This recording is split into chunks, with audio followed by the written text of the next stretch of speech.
But if you've got what you know, that focus, the target, and you got the toolbox, and you're still not getting what you want, it's because you got inner conflicts. That's the third pillar. You've got to resolve your inner conflicts. Because that, as I try to explain to you, 80% of success in anything is your psychology and 20% is the mechanics. So those inner conflicts are when you take 2 steps forward and you pull 3 steps back. Right? When you say, boy, I'm totally committed to this, but you don't follow through. This is my expertise, the why guy part. Why? Why do you keep saying you want this? You have crystal clarity and you have the tools and you're still not getting it. There's a conflict in you. You want to be totally successful, but you're afraid at some level that if you are totally successful, you will not be loved. You'll be rejected. You want to be in a position where you have total free time and you want to build a billion-dollar enterprise. These are conflicts. You really, truly know you got the tools and talents to make this happen, but a part of you doesn't think you deserve to succeed because it's something you did at some point in your life or something you made up. Or you think making money or being successful economically is not spiritual. And you're committed to being spiritual, and yet the other part of you, it's the inner conflicts between fighting parts.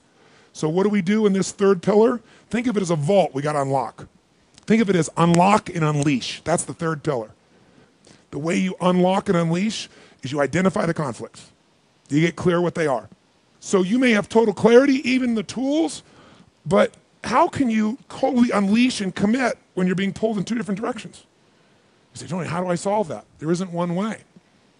You've got to get clear about what's most important to you today, not what you think you should do based on an old blueprint, an old belief system, your parents, society, your friends. Otherwise, you'll succeed and not be fulfilled. So once you identify the conflicts, now what you got to do is align. Align your life with what you really value. Align your life with what is most important to you. And then once you are in a position where you're aligned, guess what you'll do? Take action. You won't even have to work at it. When everything's in alignment, there's nothing pulling you away, boom, you go for it. But when you say, I want a relationship, but at the same time, simultaneously, I want to be in a position where, I never have to, I only get what I want every moment, or I never have to commit to anything, then obviously you're never going to get there. That inner conflict must be resolved. Once you align and you take action, guess what's going to happen? You're going to achieve. And once you achieve, you succeed. When you succeed, I'll tell you what you got to add to it. Celebrate, right? And then contribute. Pay it forward, if you will, as corny as that sounds. Remember the movie? Pay it forward, don't pay it back. Take what you've got, what you've learned, and bring it to someone else. And if you bring it to someone else, it continues that cycle of fulfillment, of joy, of meaning in your life. Everything works.